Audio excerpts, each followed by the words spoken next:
Howdy, boys and girls, and welcome to Grandma Teresa's Story Time. Today I'll be reading Duchess and Delilah.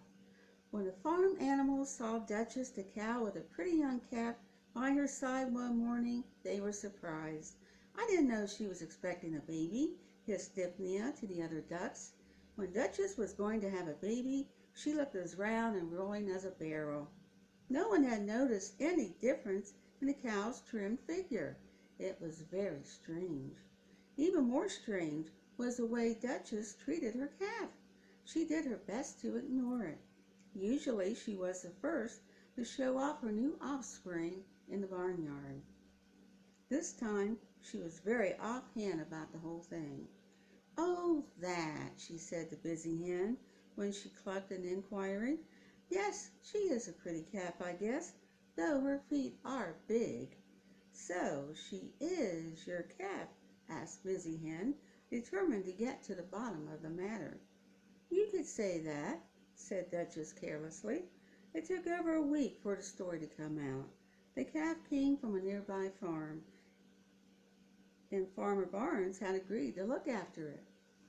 "Duchess," he had said to his most motherly cow, "this little calf's mama can't look after her, so I want you to do it. You'll take care of her so well." Duchess did try to be kind to the little calf. She made sure she had sweet milk to drink and the warmest place in the cow shed to sleep. But somehow Duchess just couldn't warm to her new daughter. "I can't forget that she isn't really my own calf," she confessed to Busy Hen, "and I'm not really her mother. What's more, she's called Delilah. Such a silly name." The little calf turned out to be very adventurous. Duchess found she had to spend more and more time rescuing her from difficult situations. And Duchess grumbled to all the animals until they were really fed up. Then one day, the little calf got into real trouble. There was a commotion from the duck pond and a frightened cry from a calf. She had fallen into the water, but she hadn't learned to swim. Oh no! While all the animals were wondering what to do, Duchess plunged into action. She strode into the pond, grabbed the little calf by her tail, and hauled her out of the water. She was beaming with happiness as she licked the calf's face dry. "As soon as I saw Delilah was in danger, I did what any mother would do," she told her friends. "I didn't hesitate. It doesn't matter that she came from another farm. She needs me. I'm her mother, and that's that. And you know, Delilah is such a pretty name." It is a pretty name, isn't it? Our next story, A Stitch in Time. Busy Hen was not usually afraid to speak her mind, but there were some subjects that even she felt a little delicate. She confided in her best friend, Mrs. Speckles. "Surely someone else has noticed," she clucked. "I don't like to say anything, but really something should be done." "My dear, to what do you refer?" asked Mrs. Speckles, leaning a little closer. She liked to speak in what she thought was a fancy way, which always annoyed Busy Hen. "If you haven't noticed, I'm not sure I can tell you," clucked that lady, carelessly pecking at a piece of straw. "Busy Hen!" cried Mrs. Speckles, dropping her fancy voice in her eagerness to find out what the mystery was. "We've been friends for umpteen years.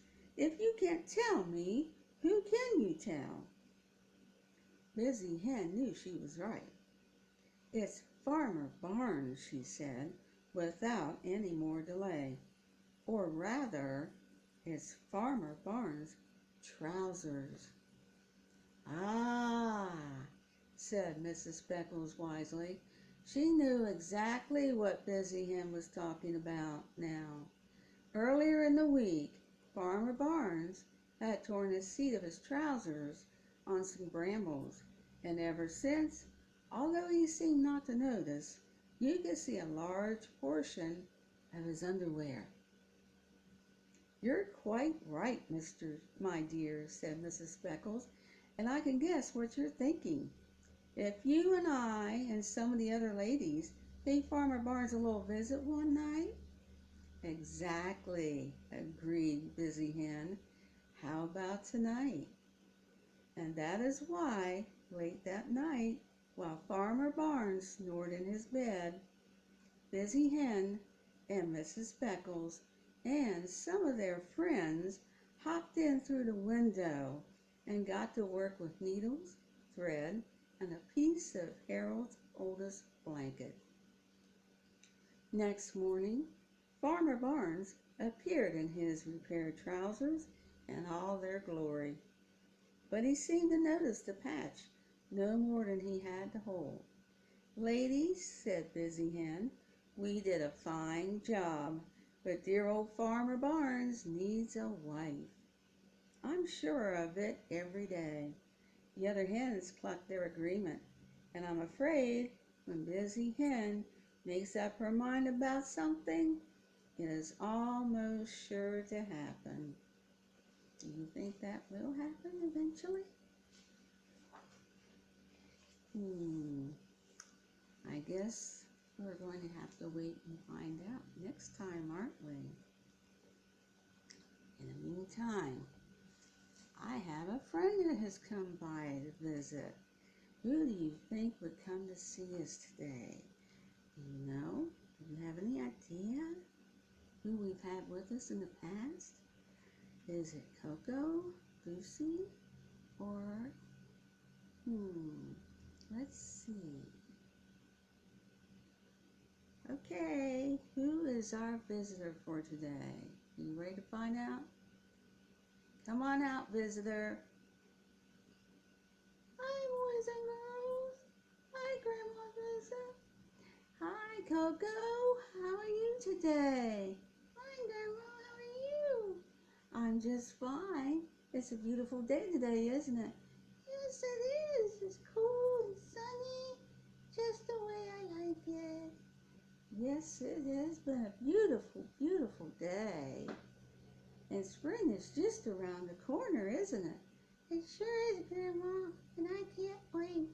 Neither can I. Then we can plant a garden. Yes, we can, Grandma. How would you like to do our goodbye story? Not our story, but our song. I think that would be a great idea, Grandma. Okay, let's do our little song that we do at the end of our stories now. Are you ready? 1, 2, 3. I thought you were ready, Coco. Not yet, Grandma. Did you forget the words? Kinda. Well, let's try again. Are you ready? 1. Okay. 2. I'm good enough. 3. Okay, let's do it. The more we get together, the more we get together, the happier we'll be. For your friends are my friends, and my friends are your friends. The more we get together, the happier we'll be. Very good, Coco. Thanks, Grandma. All right, boys and girls, that's it for today. Until next time, stay safe. Bye, everybody.